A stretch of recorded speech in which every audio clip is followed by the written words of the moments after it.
When the exiles came back in the early 1990s, during the transition from apartheid to democracy, 94 to 96, a lot of largesse was dispensed by big business, private jets, big cars, homes, clothes, pensions, because no one had pension. School fees, dentists.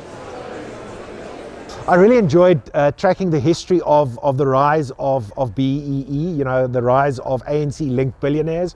I wrote a previous book titled The Stellenbosch Mafia, which delved into Afrikaner capitalism and the history of Afrikaner capitalism. This was just a natural progression for me to do the flip side of that coin. And you can't get away from the political history when you write about the economy. And that story started for me in 1985 when the Anglo-Americans leadership traveled to Zambia to go and meet the ANC, and that led to big business involvement with the transition, and eventually to BEE and the rise of a strongly connected billionaire, ANC-connected billionaires class.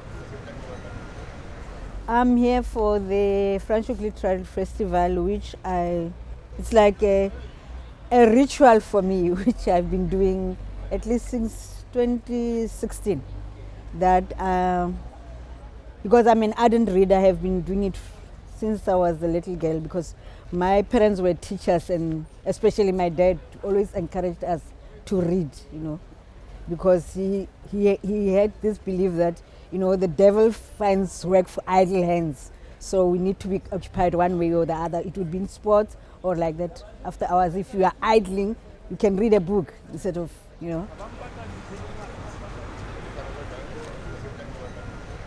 What makes great retail? Hard work is number one. Hours and hours of hard work. And then if you can get a combination of professional people who enjoy the humdrum of being a retailer, that is what you require to make a team work. So I had a hard time finding enough retailers, old school retailers, that could go to the next generation or to the 50, I think we were the 55th biggest company in the world. I couldn't find enough people to get there. So I took young chartered accountants, lawyers, etc., and said, you're going to get a good job, you're going to get a good salary, you're going to get shares, which is always a difficult one with Christo there, because if there are 3 shares on the table, he takes 2 and leaves you with 1.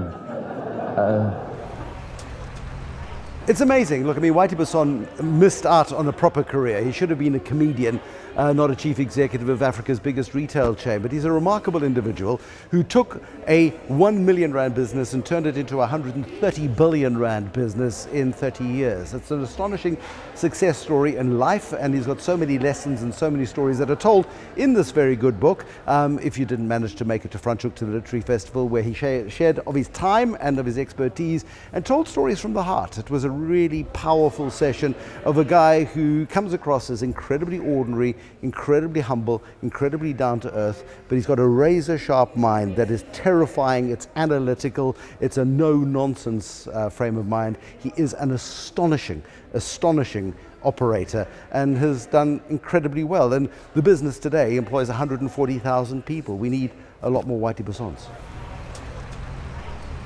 I think personally, having worked in retail, I felt it would be very interesting to just get his insight on the retail landscape currently, and also just to get an understanding of how far he's come and what his rules for success have been for him to get to where he is now.